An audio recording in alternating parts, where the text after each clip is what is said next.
Hello, everyone. Good evening and welcome to tonight's USD Virtual Programs Careers in Fashion panel. Today's session is co-hosted by the University of San Diego's Alumni Association and Career Development Center.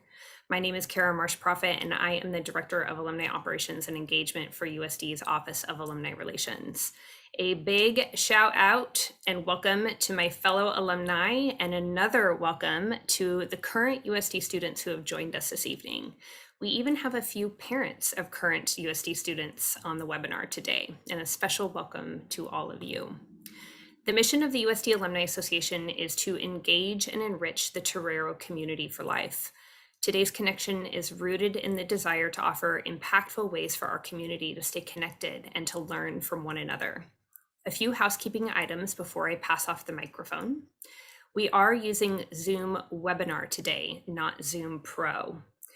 The Q&A functionality has been activated for the program. Please pose your questions to the panelists by typing into the Q&A box. Question and answer will happen later on in the program. Without further ado, I'd like to introduce today's facilitator, Dee Kalar. Dee, I'd like to invite you to turn on your camera as I share a little bit about you. There you are. Dee is an ICF certified career coach and works within USD's Career Development Center, where she offers coaching to USD alumni job seekers in career planning and management and helps them navigate their career challenges. She also oversees USD's campus-wide networking and mentorship platform team, which stands for Torero Employer and Alumni Mentors. And she also curates a webcast series known as Alumni Zoom Trips. Dee is a future USD alumna currently pursuing a graduate degree in SOLS. We are so fortunate to have her with us as part of our USD family. Dee will be introducing today's featured alumni speakers and facilitating audience Q&A. Dee, my friend, take it away. Thank you so much, Kara, and thank you to all of you for joining today's Careers in Fashion panel featuring USD alumni Mo Cisse, Tara Sauvage, Erin Smith, and Kat Schnaidt, brought to you by the Career Development Center and Office of Alumni Relations. We hope that you will gain helpful insights about different career paths within the field, best ways to keep relevant and key hiring trends and practices dominating the industry. As Kara mentioned, we have activated the Q&A feature, which you can use to post questions for our speakers throughout the event. At this time, I'm excited to introduce our panelists to you and would like to welcome our panelists to turn on their cameras. Okay, all right, so here they are on the screen. Tara Sauvage, after 15 plus years of designing handbags, belts, and fashion accessories for corporate brands in the US, Tara has decided to launch her own private label design business, which is Sauvage Private Label. Her company also offers startup business consulting for fashion brands that are just starting out. Tara holds a BA in International Business from Washington State University and an MBA with a focus on negotiation sustainability from University of San Diego. Tara has traveled extensively in Asia and Italy while working within the fashion industry. Kat Schnaidt has built her career in product merchandising over the last 13 plus years. Kat's career journey in merchandising started in Las Vegas, where she worked as a buyer for the online retail company Zappos.com. In addition to Zappos, Kat has worked for some of the leading companies within the action sports and performance industry, including Vans, Columbia Sportswear, and now Nike, where she's been working for the last 5+ years. Kat currently lives in Portland, Oregon, and works at Nike in product merchandising, managing kids' footwear for Nike North America factory stores. Mo Cisse, originally from Guinea, West Africa, Mo is founder and CEO of Meraki Allure, a high-end, environmentally conscious clothing line that also offers image consulting services, made-to-measure suits for men and women and bridal gowns. Mo also offers holistic coaching services and other personal development products through his personal brand, The American Allure. Mo holds a bachelor's in English from University of San Diego and speaks 6 languages. All right, and finally, last but not least, Erin. Erin Smith is a California native. She's a passionate marketing professional with a strong desire to build brand engagement through influencer and talent marketing. Erin has 4 years of experience working with global entertainment company Endeavor, where she worked with brands such as Ecco Domani, Under Armour, Reebok, Dick's Sporting Goods, and Amazon.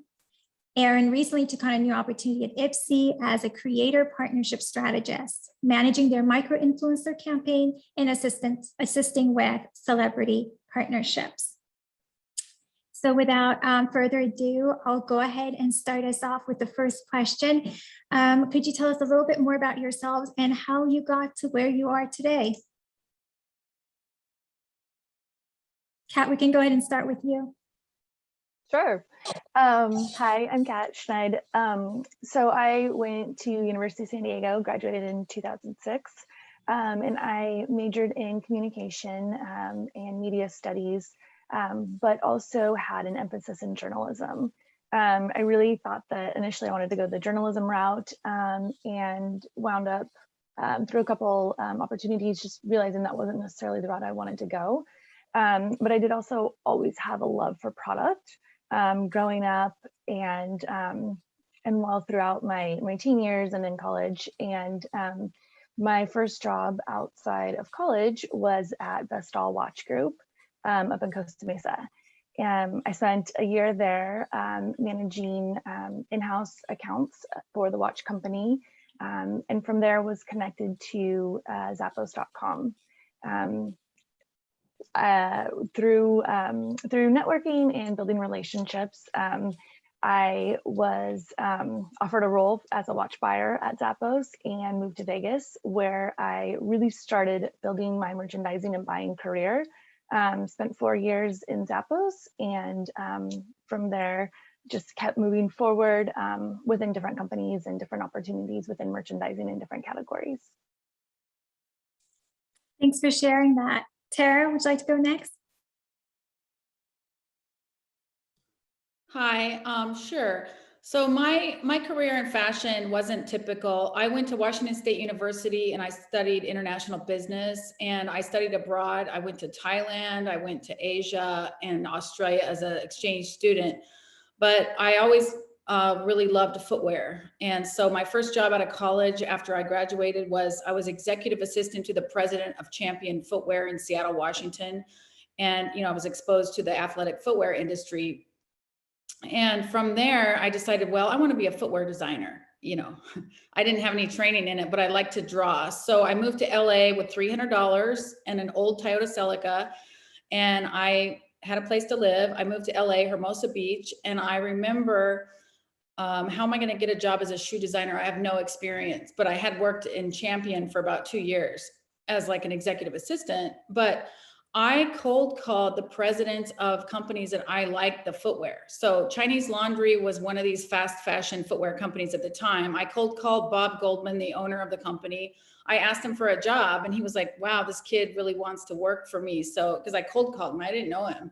He invited me in for an interview. I was hired the next day as he put me in the international department doing like the emails to China. And I was with him for a while. I started out as an assistant footwear designer. Then I moved on to another company as a shoe designer. And I basically worked my way up in the fashion industry into belts, handbags for different brands. I worked for a company called Linea Pelli out of Santa Monica for 3 or 4 years. I've worked for like Steve Madden when I moved back to Seattle. So, you know, I worked my way up through just learning on the job. And I learned I was a designer first and foremost, and then I got into the back end of it, like the factory side, the manufacturing side. So over the years, I've done all parts of fashion, but really what got me into it was I just said, I want to do this. And I found a job. Yeah, so. I love that. Thanks for sharing, Tara. Sure. Benefits of cold calling and networking, right? Mm-hmm. Mo, would you like to share your story next? Sure. Can you guys hear me okay? Awesome. Mostly say, as Dee mentioned, I'm originally from Guinea, West Africa. Came to, so I did my undergrad at USD, as you mentioned. So for me, fashion was the last thing on my career list without realizing that it was basically a passion of mine without really putting the two together. I say that because although we launched our company 5 years ago, almost 6 years ago now, I was a personal stylist for about 10 years. I would take men and women shopping, even friends of mine at USD, and I would take them shopping, help them take their wardrobe apart, help them put it together. Even in high school, I was one of those kids that still won like best dress and things like that. But I never thought that you could really make a living out of this thing. So it took an intervention from two friends in 2015. One of them is now my right-hand man and business partner. He's on the line here, who had an intervention with me in Carlsbad in 2015, saying that, hey, Mo, you need to take this more seriously. Why don't you actually go all in and create your own line? I was like, nah. And people are in fashion are this and that. I just made up a lot of excuses. But I'm also a believer that, when things are meant to be, you need to just listen in. And luckily for me, I listened to their feedback back then. I took 6 months to research which part of the industry I wanted to be in, because I had some rude awakening about some of the dark side of the industry and some of the pros and cons. But my friends again reminded me that at the end of the day, there's good and bad people or challenging parts of every industry. I don't care if it's real estate. I don't care if it's your grocery business. There's pros and cons to every industry. It's about what you want to make out of it. So I decided that for us, that we were going to do more of a personal approach, because as a background as an image consulting, as a personal stylist, how could I add that to what we do now? We still do image consulting, and we decided to avoid the fast fashion lane and do more personalized items and pieces, and really partner with manufacturers that were willing to be environmentally conscious. So my story is basically just a hobby that turned into a business, but after ignoring it for so long. So, yeah. Oh, wonderful. It's great how you were able to merge the consulting with the bespoke design. Yeah. That's wonderful. Erin? Thank you. Yes. Hi, everyone. My name is Erin. I graduated in the class of 2017. I was a business major with a focus in marketing. When I was an undergrad, I knew I really wanted to go into entertainment marketing, which led me to start my career at Endeavor, which is also known as WME IMG. When I started the fall after graduation, I did PR for Under Armour and influencer marketing for Michelob Ultra.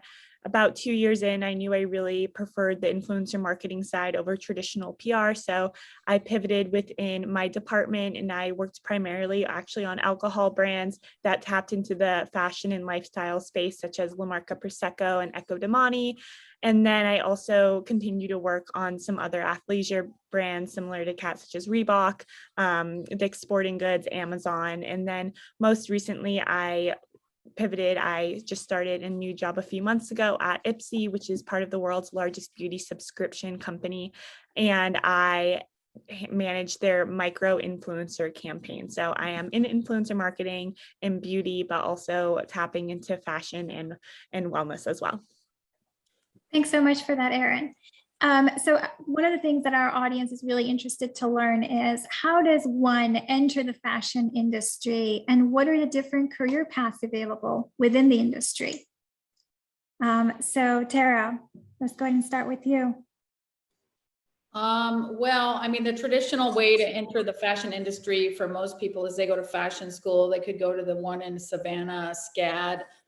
I mean, there's a lot of different fashion schools that are well renowned. That's a traditional way. I didn't go that route. I just started working. I could draw, and I remember my first actual footwear designer interview, they asked me to draw a shoe, like take this upper and put a different bottom on it. And I had to draw a bunch of shoes, footwear. And the owner of the company liked my drawings and he hired me. So, I mean, my way to get into the fashion industry was just because I wanted to. But when I was really young, I worked for Guess as a retail. I mean, that's one way to get in as a young person. Like when you're 16 or 17, go work at a retail store and see if you even like apparel, or do you like footwear? Go work at Nordstrom's in the shoe department. I worked all the sales at Nordstrom's downtown Seattle. So I got to see how the stores work. So if you start at the bottom, like as a teenager, you can kind of get a feel for the industry. But then but I got into the corporate right after college when I was like 24, I think it was. I started working in the corporate side of the fashion industry. And I started in footwear, like athletic footwear. And then I moved into fashion footwear. So, I mean, me personally, like if my daughter wanted to do fashion, I would say just go to work in it, because really what you can learn at school, like retail math and different fabrics and different things like that. I mean, you learn a lot quicker on the job, and you're getting paid to be there, you know? And my first couple of companies that I worked for were owned by Chinese business people. And so they trained me how to negotiate with the China factories. They trained me about the materials. We had a whole catalog of materials in the corporate office, you know, and they trained me, and I got paid to learn basically because I was already working for them. So you may have to start out, like my first job was for Champion Footwear. I was an executive assistant. So I was like a high end, you know, the secretary to the CEO and the VP of the company. But the vice president, he did work with some athletic, like some basketball. He had basketball player contracts, and he did that stuff. So I was talking to him and working with some of his clients that were basketball superstars at the time in the NBA. So because of my job, I was exposed to all these different parts of the fashion industry. And then from that, I was like, wow, you know what I really want to do is be a shoe designer. And then I moved to LA, and I moved to LA specifically to be a fashion designer. I didn't move to LA because of the weather. I didn't want to be an actress or a model or anything like that. I wanted to be a shoe designer, and I knew it was either New York or LA. So I moved to LA specifically for that reason. And I cold called, like I mentioned earlier, and got my first job. Then I kind of worked my way up over the years. So I would say go get a job, an entry-level job in the fashion industry, even if it doesn't pay very well, and learn on the job. And if you really want to go to college, you know, research the best schools. I try to avoid the for-profit schools. I think they just take your money. Like the art institutes, I don't recommend, but go to like Savannah College for Art and Design or FITM or one of those. I think they're better schools than like the Art Institute. I've had experience with people from both as employees, and I think FITM and those are better for the training ground. But I mean, if you don't want to pay like $100,000 for an associate's degree in a fashion college, then just go get a job or call up the brand that you like and ask for a job, or you know, or find someone that works there on LinkedIn and call them and ask them if they can help you find a job. You know, that's how you have to do it. You just have to go for it, because fashion is the most competitive industry out there, especially for young people that want to be designers or they want to be in the products of it. It's so competitive. And the only reason I was raised on a pig farm, and now I can say I'm a fashion designer. I have an amazing portfolio. The only reason I'm in it today is because I asked to be in it, and I was very tenacious. So that would be my advice. Thank you for that. Kat, is there anything you'd like to add? Yeah, I think like really great advice. I think definitely starting out in retail is a huge first step, just to even understand if you like the product or what type of product you're drawn for. What I would also say is figure out what you're interested in. Fashion doesn't have to be design. It can be anything. You have marketing roles, you have PR roles, you have sales and customer service roles, you have buying and merchandising, you have more on the product side, more options on the product side that aren't necessarily design focused. So you can still work with product and not be a designer. So I would say, you know, I think do your research is a really, really great tip. Do your research, see if you can talk to anybody, if you can network with anybody. LinkedIn is a really great resource to connect with different people from different brands and companies. And I think, you know, start from there. And I think be hungry. You know, if you want in whatever industry it is, be hungry, be humble, and, you know, get ready to roll those sleeves up. People really, really appreciate and notice hard work and effort. They appreciate genuine and honest work. And I think that is what, like when I'm hiring and looking for candidates, that's what I'm looking for. And that's what I know a lot of other coworkers are looking for and the industry wants and needs. So I would say be open, keep your options open. I think the more you really, the more specific you are, whether it's a brand or a certain type of product, you're limiting yourself. So I think keep your options open, and I think good things will come. Thank you so much for that. And I love how you shared that fashion doesn't have to be in design specifically. And so the important thing is to do the research and to really reflect on what you're essentially interested in doing. Erin and Mo, before I move on to the next question, is there anything you'd like to add? I was just going to say, don't be afraid to raise your hand if there's something you want. I was working more, I was at an agency, and my brands were more athleisure, wellness focused. And, but we also, the company I worked at owned New York Fashion Week. I constantly raised my hand to volunteer, whether it was checking in names or handing out water bottles backstage. And those opportunities led me to working like Brandon Maxwell Spring Summer 19 shows with top models, to helping our company launch their VIP hospitality lounge and bringing in talent to promote it. So even if you don't have time in your 9 to 5, see what if you really want it, like work after hours, work on the weekend, put in the time, and let those people know that like you want to be seen, you want to have a seat at the table, and it will happen. Thank you, Mo. Awesome. I saw in the question someone else, you mentioned, i.e. designing bridal gowns. Is that part of the question as well? Well, yeah, we'll definitely come to that. Okay. Right now, But Mhm. yeah, on this topic, I absolutely agree with what all the ladies have shared so far.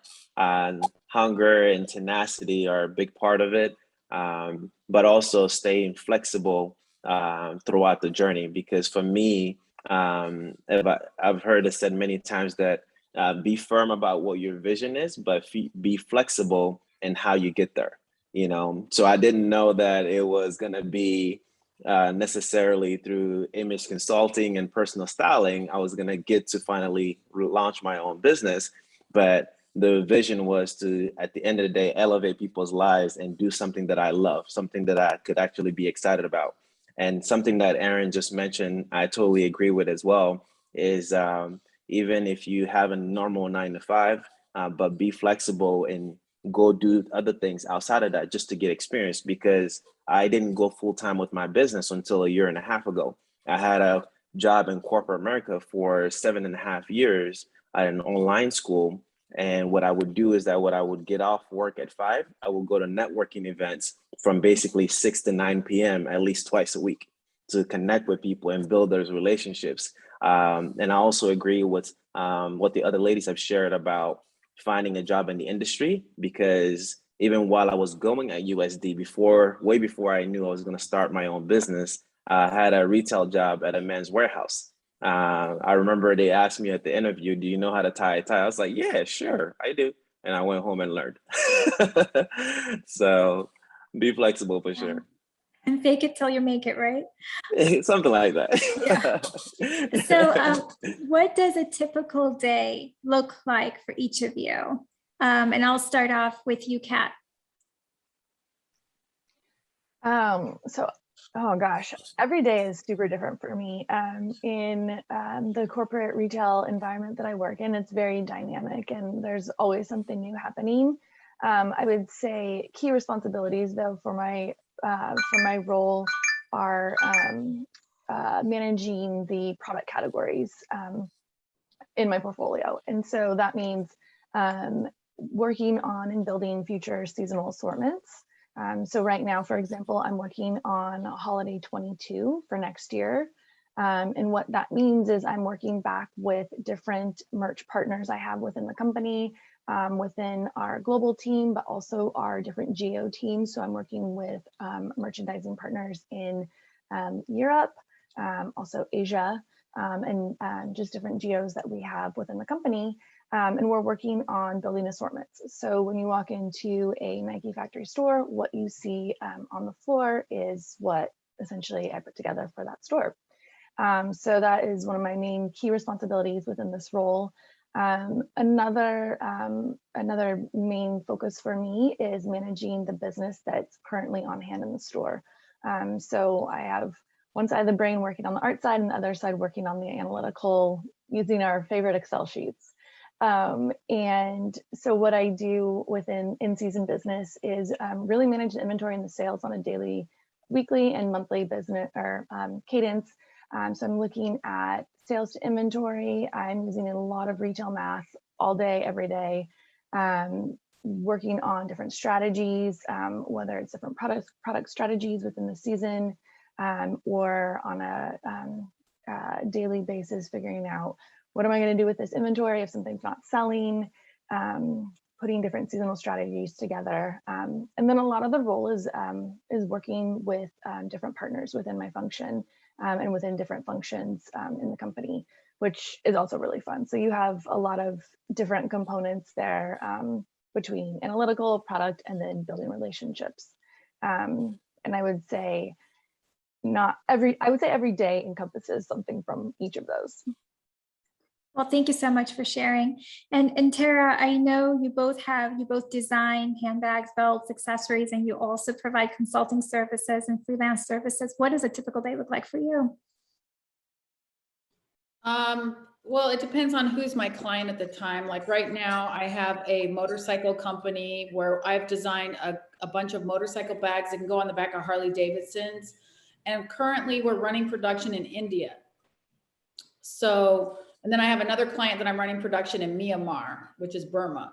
So sometimes I'm just dealing with the factory side of things. It depends on where the cycle is with each customer. So in the beginning with the motorcycle client, for example, I was designing the bags for him, always on the phone with him, Zoom.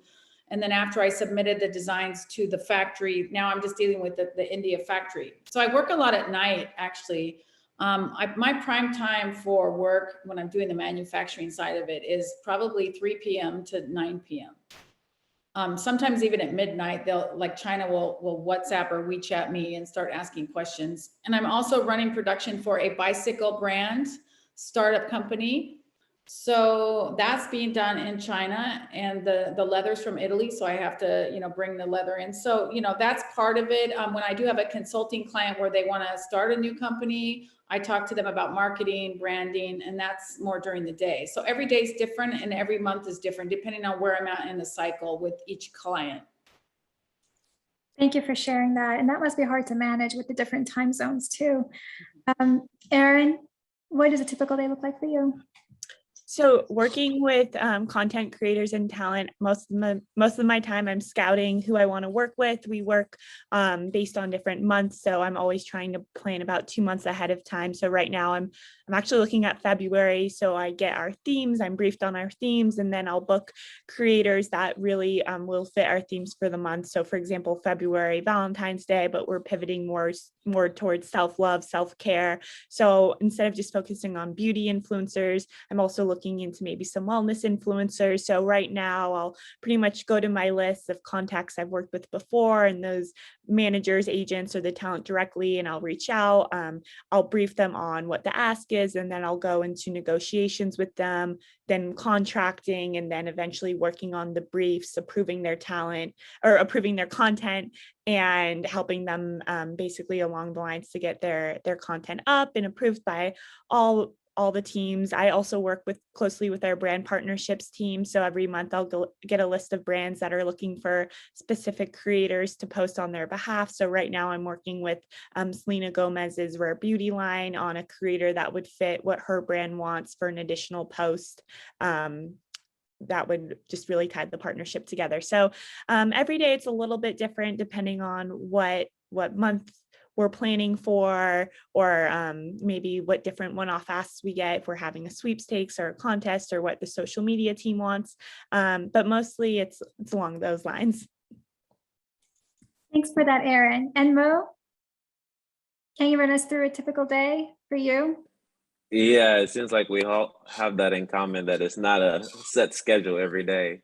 The only thing that's consistent about my schedule is my morning routine, as far as like working out and meditating. That's about the only thing that's consistent.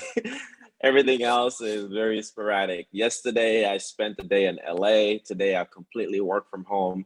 So it really depends. I mean, we do 2 fashion shows a year, usually June and December. But typically, whatever that means, I would say it revolves around right now, the space that we're in. We're currently just finished redoing our business plan because we're getting ready to expand nationwide.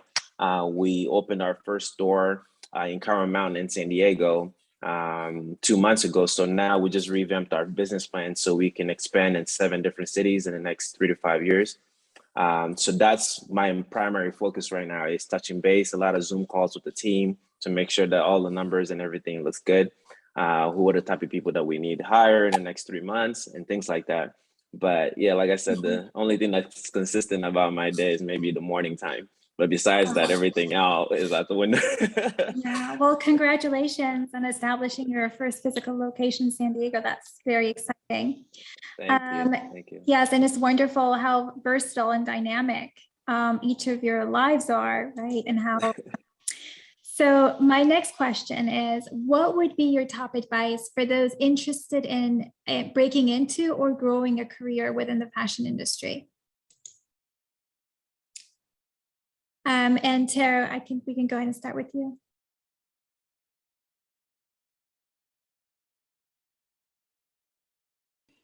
Hi. So what would I recommend to breaking into the industry? Either to break in or to grow within the industry. Well, basically what I said before is, find a job in the industry, and if it depends on how old you are and where you're at in your career.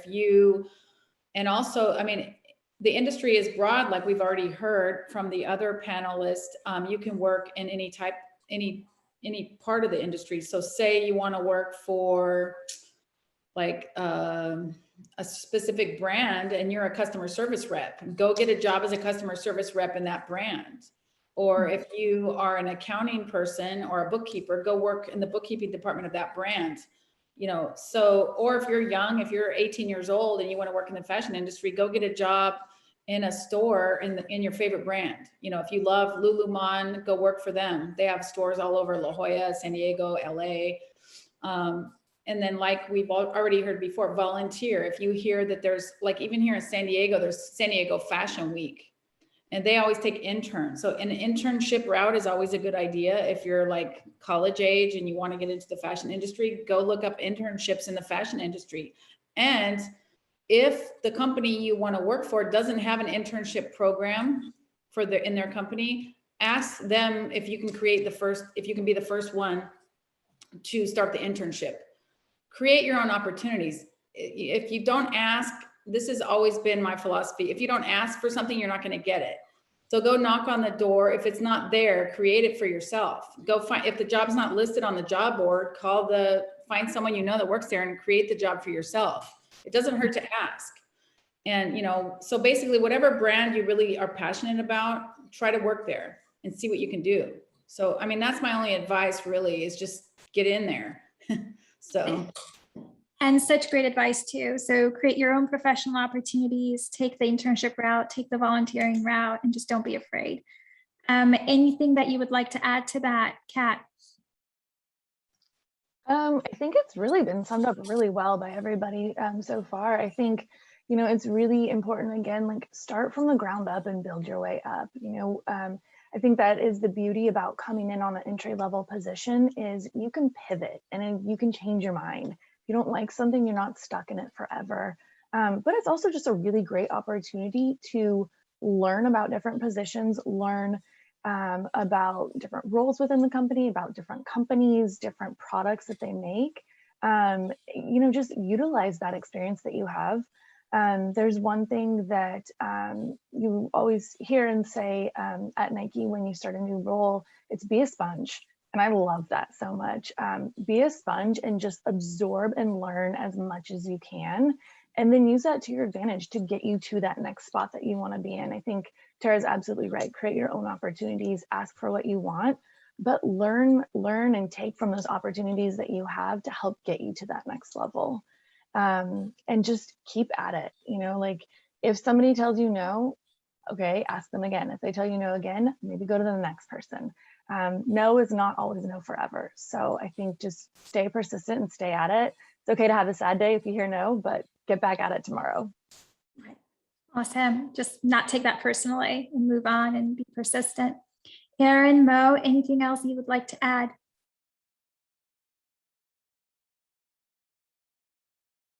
I absolutely agree with all of it said because it's so true. I think, in my opinion, for those of you that are not sure about getting in the industry or not, you're in a major right now, you don't want to declare a new major. I see some of the comments and questions coming up. I would say that, in my personal opinion, that every adult should have a customer service job at some point. You know, you should just go and get the experience anyways, because the people skills that I've learned from the retail jobs I've had, the sales jobs that I've had, I can tell you for sure that now as a business person that has to network and create new relationships wouldn't be possible, because believe it or not, that I'm an introvert by nature. So learning how to connect with people and build these relationships and, you know, and be in those retail spaces and things like that and beyond, are skill sets that you can take with you in any industry and career you decide to do later on. So what I agree with everything the lady said, but more importantly, everyone, in my opinion, should get some type of retail or customer service job at some point because of the skill sets and values that it gives you later. Thanks for that. Erin? Yeah, I was going to say also, don't be afraid to use your network. Your network is your net worth. So be aggressive when it comes to reaching out. You never know what a LinkedIn message can lead you to. So if you don't know where to start and you're trying to break into the industry, really use your network to help you get started and reach out and get advice. Wonderful. And I think it was Tara who mentioned earlier about the importance of seeking internship opportunities. So I'm just going to stay on that topic for a little bit. And as one of the audience questions was, how do you get that first internship opportunity?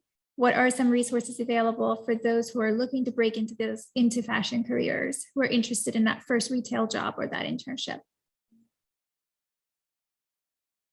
Mo, I'll let you chime in on this one. I'm glad that Tara brought that up, because we're a perfect example of it. We don't have internships posted yet, but it's already in conversation with our team. So I would say probably in the next 30 days. So if someone were to knock on our door right now, they probably will have an internship within the next 30 to 60 days. So thank you for bringing that up, Tara, because I know that I'm behind the ball on that. Wonderful. And we have just a space for you to post those internship opportunities, Mo. So it is our team network. It's mentoring.sandiego.edu. And there is a job board within that portal that you can share out those internship opportunities. So thank you. Awesome. Right. Would any of you like to add to that? I can add. Hopefully there's still an internship program at USD. When I was there, I took an internship course, I think it was my junior year. And I remember looking at the list of businesses to sign up for an internship. And I was like, I don't want to do any of these. I don't want to work with the Padres. I don't want to do finance. I don't want to do any of this. None of it was of interest to me. So I was like, well, what do I want to do? And I wound up reaching out to the editor of a magazine up in San Clemente. And I called her for a week straight every single day. And I remember I lived up in, the Vista Apartments. And I didn't have very good reception in there. And I remember she finally called me back. And of course I answered and it disconnected. So it was a total freak out moment, but wound up finally connecting with her after a week of just persisting and keeping at it, and was able to create an internship program with her. And I think somebody had mentioned being flexible. I wound up going up to San Clemente 2 full days a week. So I rearranged my school schedule around that to make it happen, because that was so important to me. And it was the most amazing opportunity. That editor has now become a very close friend, but also such a valuable resource and networking partner for me. And she's also a mentor to me, like a total, till the day I die, life mentor. She's amazing.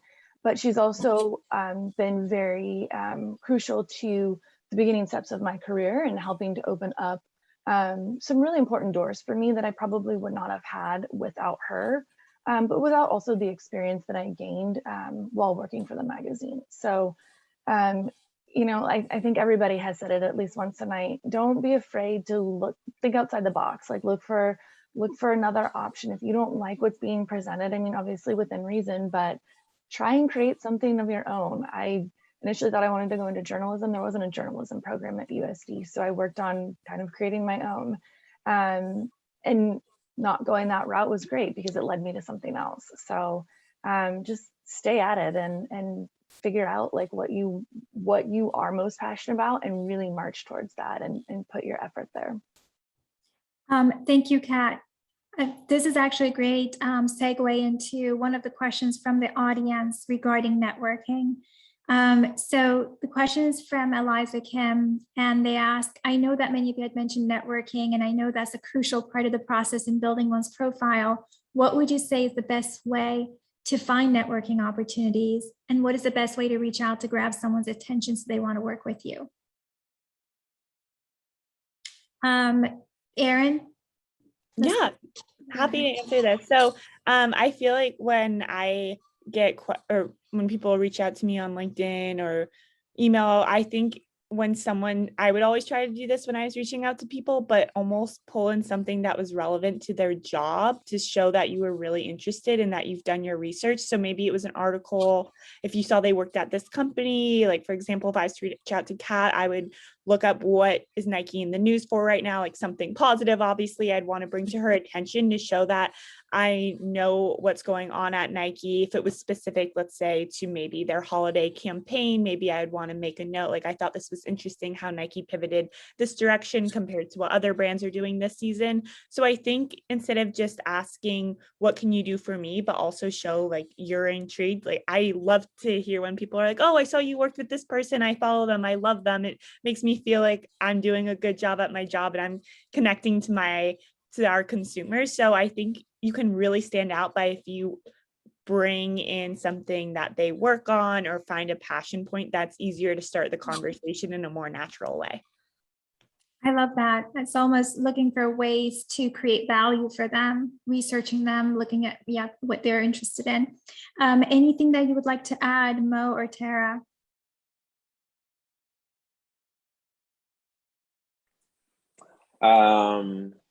Networking has been the lifeblood of our business because we've been an online business since inception until we had a store a couple of months ago.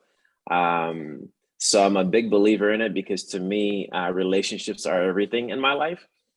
So it translates to my business side of things and everything else. So one tip I can give in networking, I totally agree with what Erin is saying about how to connect with people, especially when you're reaching out through LinkedIn.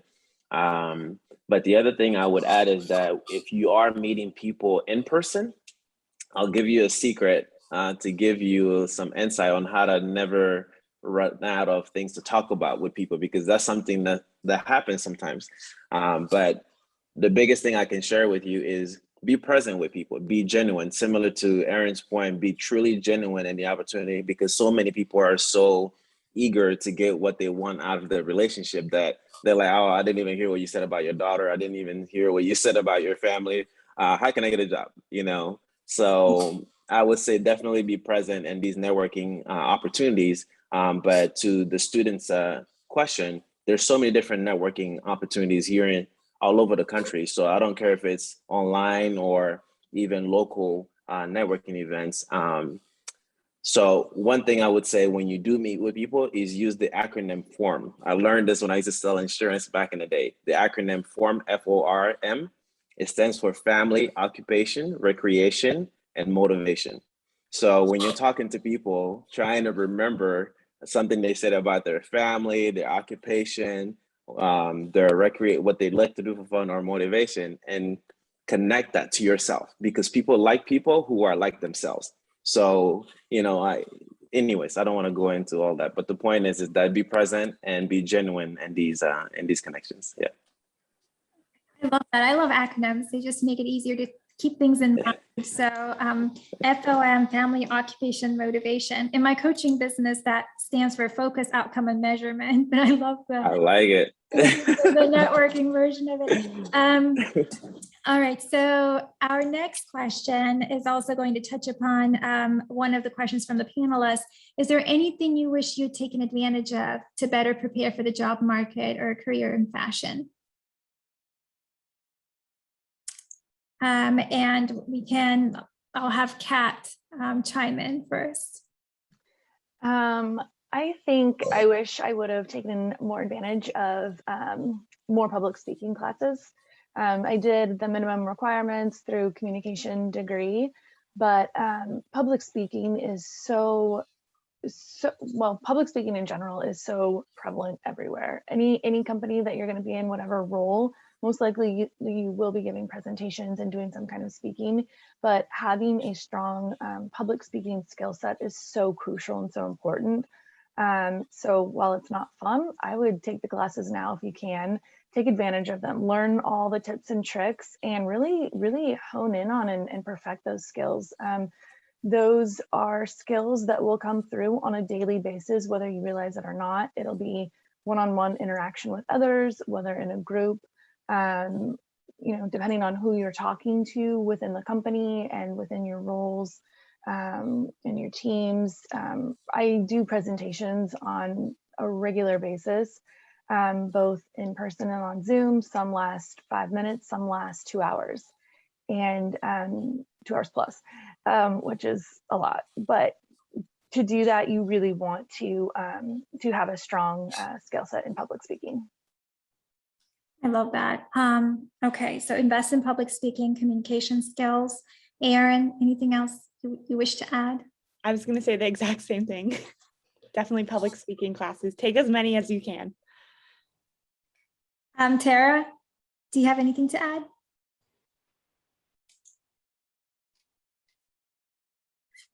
Any regrets, anything you wish you'd taken advantage of to better prepare for the job market?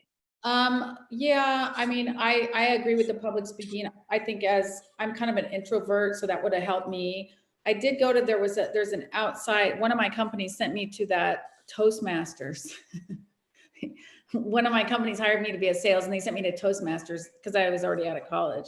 The other thing that I would recommend for people that want to be in the fashion industry, that want to be on the product side, that I wish I would have learned is a lot of jobs require you to know Adobe Photoshop, Adobe Illustrator, the whole suite. So I never learned that because I just had a business degree and we didn't take Adobe Illustrator back in the day. And now I still don't really use Adobe because I'm not very good at it. Everything I do is by hand. Thank goodness I know how to draw, because I wouldn't be able to be hired for these design positions in the past if I didn't know how to draw. But I don't even know how to do flats or anything on Adobe Illustrator. So sometimes I have to hire a graphic designer to interpret my designs if the client wants the vector file. So I would say brush up on your technical skills if you can. I don't know if they have that at USD, but any technical skills you can learn, whether it's Excel or Adobe or whatever, I would recommend that, because I did lack that in my career. So definitely. Thank you for that. So brushing up on technical skills. Okay, so I see that it's 6:20, and in concern of time, I'm going to move to the questions that we received from participants before the event. So some of you have submitted questions before, and I want to make sure that we get a chance to address some of them. So the question is, how can somebody find their way into the fashion side of the wedding industry? Designing bridal gowns. Mo, I know you have some experience in that. Would you like to respond to that one? For us, the way we got into bridal was, again, I didn't want to lose my passion for being a personal stylist and being an image consultant. So I started dressing people, dressing their bridesmaids or their groomsmen, and eventually the groom. So for the first 3.5 years of the business, I could dress everyone in the wedding party except the bride. So I was like, man, this is the missing piece. I need to find someone to help us with these bridal gowns. And a lady I met in 2018 through LinkedIn. She lives in Naples, Italy, and she became my partner into helping us create our bridal gowns. So again, networking, relationships is everything. But a lot of it, in my opinion, from my experience, it seems like the common thread is just get in the environment that you want to be in and do the smaller task, and eventually you attract whatever the bigger thing that you want to do is. So for me, the way in was I wanted to style, I wanted to do it. Eventually I was like, man, this became the missing piece and I need to find the way to do it. So it seems like we all have that in common somehow.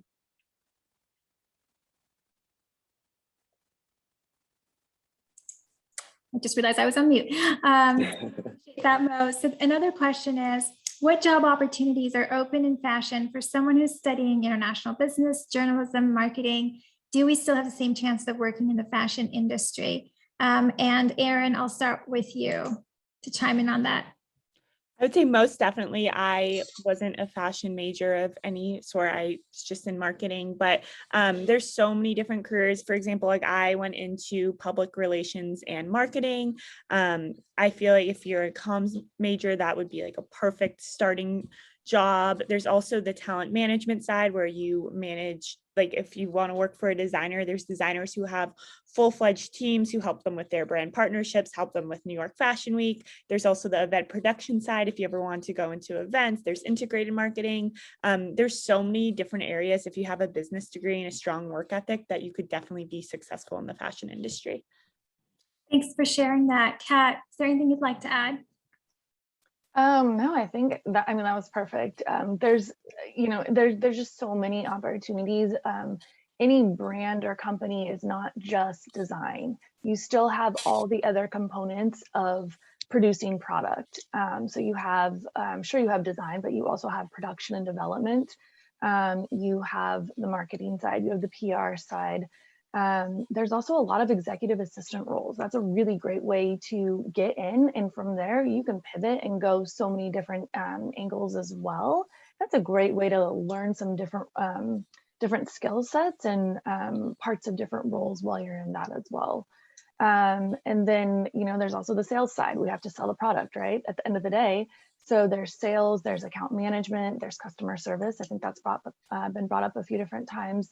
And then there's merchandising. Merchandising is where I've landed and spent the majority of my career, and merchandising can really mean a variety of different things for different companies and different types of companies.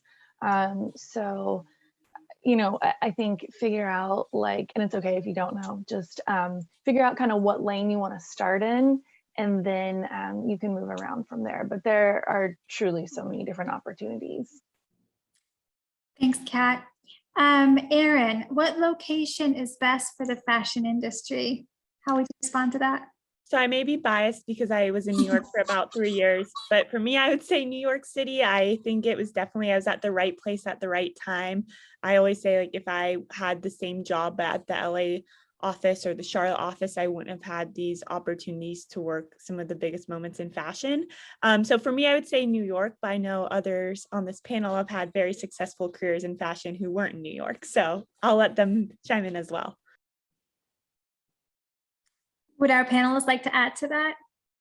What locations are best for fashion career? I think sorry, go ahead. I think hotspot cities, you have LA, you have New York. I think those are some of the key cities to be in if you're talking United States.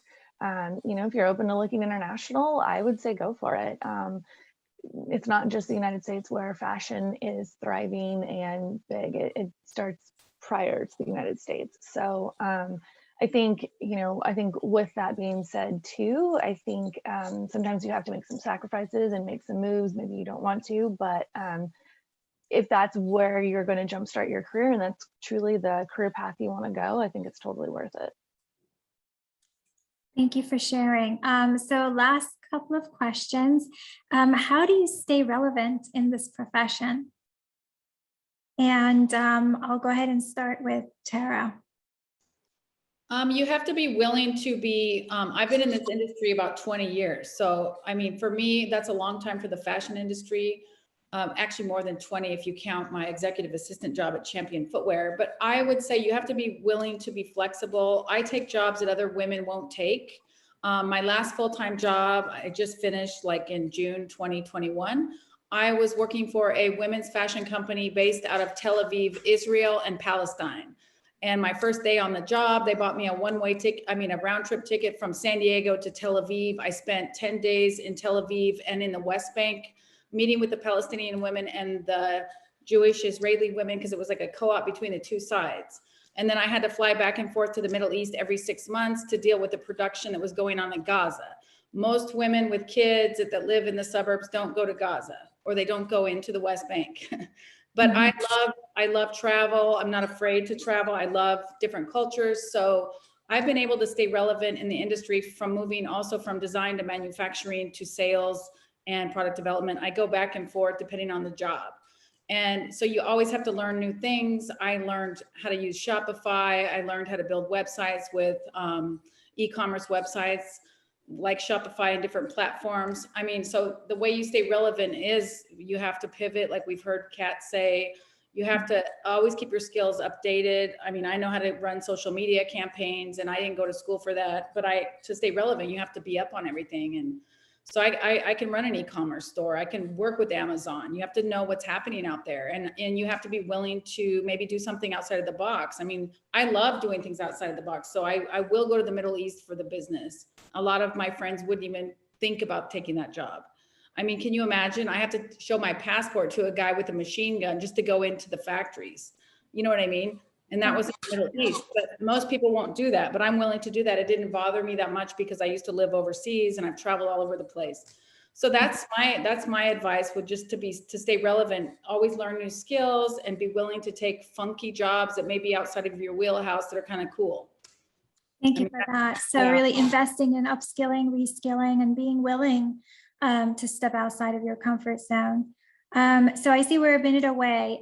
So I just want to make sure we address this one last question from the audience, which is, are any of you or the companies that you work with including innovation into your brands, such as NFTs? Who would like to take a stab on that one?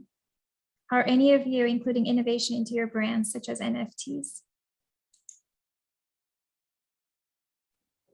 I'm assuming NFT they're referring to, like, relating to cryptocurrency. Is that? I think so. Okay, got it. I mean, not currently, but it's a part of our plan. That's to Tara's point and everybody else's. It's important to stay adaptable.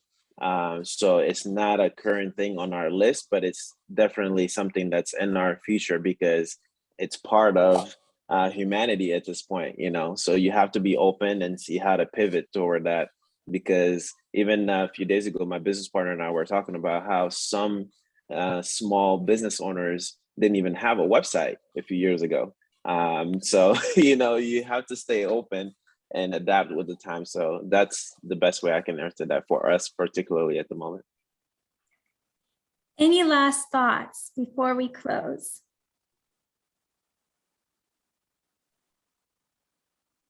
If not, I would like to thank all of you for your insights and for your time and energy. We have tried to address all of our audience questions, and this has been just a phenomenally engaging, insightful, resourceful conversation. So thank you so much for being here. And on that note, I'd like to invite my partner, Kara Marsh-Profit, to close us off.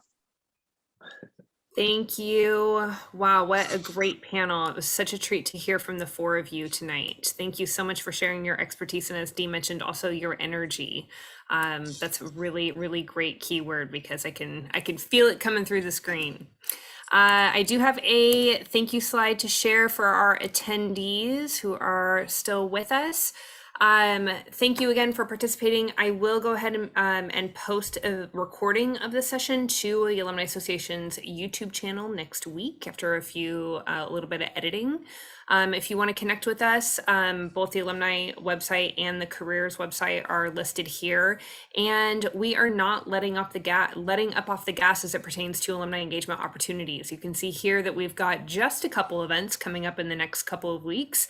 We're going to take a break over Thanksgiving week, but other than that, we've got quite a bit going on, and then we're going full swing into holiday events coming up in December as well, including our alumni Christmas Mass, which we're bringing back in person on December 11th. So we are doing more in-person programming, which is very exciting, and we're so happy to be able to actually see one another in person again, although these virtual engagement events and opportunities to hear from our amazing alumni like you did tonight will remain part of our platform of programming. So please do check us out. If you have any questions, you have my email address. I think I've emailed you all a couple times in the past 24 hours. So let me know. And in the meantime, hopefully we'll see you guys again, but take good care of yourself. And thank you again to our panelists.